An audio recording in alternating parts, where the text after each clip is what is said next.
নমস্কার বন্ধুরা, আমি বিকাশ আপনাদেরকে কিছু কথা বলতে চাই। বিষয়টা হলো ইনভেস্টমেন্ট নিয়ে।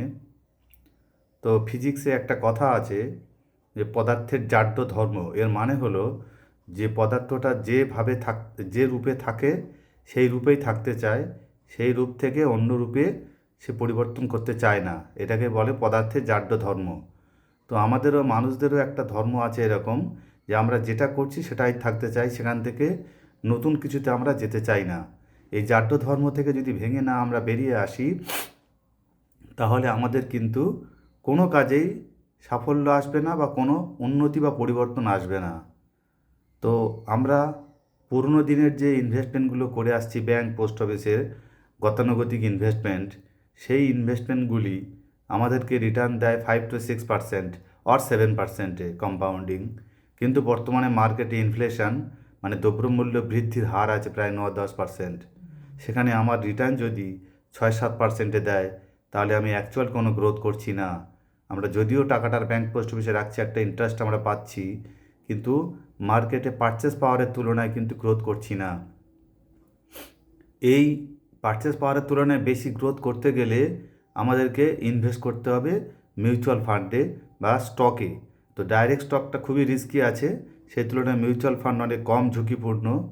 মিউচুয়াল ফান্ডে ইনভেস্ট করতে হবে, সেখান থেকে আমরা 12-15%-এর কম্পাউন্ডিং রিটার্ন পেতে পারি। আমার দীর্ঘ 16 বছরের এক্সপিরিয়েন্স থেকে আমি দেখছি যে যেসব কাস্টমাররা ইনভেস্টমেন্ট করে রাখছে তারা 15-18% কম্পাউন্ডিং গ্রোথ পাচ্ছে আজকের। তো সেই জন্য আমরা সবাই বলবো আপনাদেরকে যে ইনভেস্টমেন্ট করার আগে এই ইনফ্লেশনটাকে আগে বিচার বিবেচনা করে দেখবেন যে জিনিসের দাম যে হারে বেড়ে যাচ্ছে সেই পরিমাণে আমার ইনভেস্টমেন্ট হচ্ছে কি না। আরেকটা কথা আমি বলতে চাই যে আমরা সবাই টাকা আয় করি, কিন্তু সেই টাকাটা সঠিকভাবে সঞ্চয় করতে আমরা পারি না, গুছিয়ে রাখতে আমরা পারি না। তার একটা ছোট্ট পোর্শনও আমরা ভালো করে গুছিয়ে রাখতে পারি না।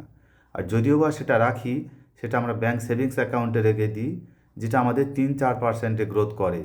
আর আমরা কি করি, প্রচুর খরচ করি, জামা কাপড়, মোবাইল, গাড়ি ইত্যাদিতে আমরা ব্যয় করি।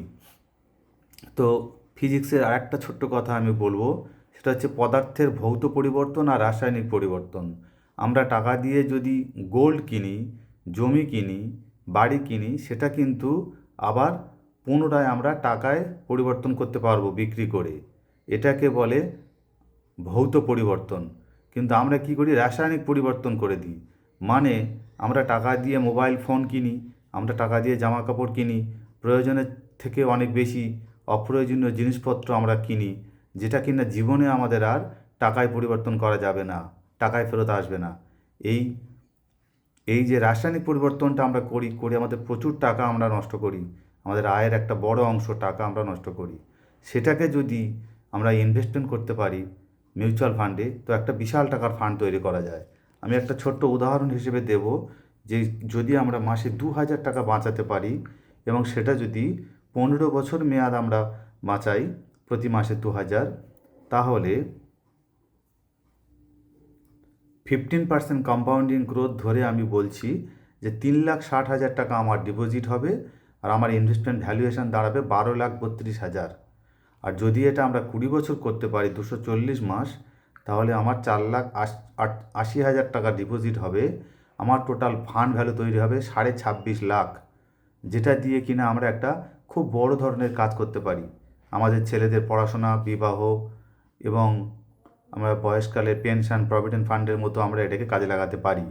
এই 26,5 লাখ টাকা থেকে আমরা প্রতি মাসে ইনকাম পেতে পারি প্রায় 15,000 টাকা।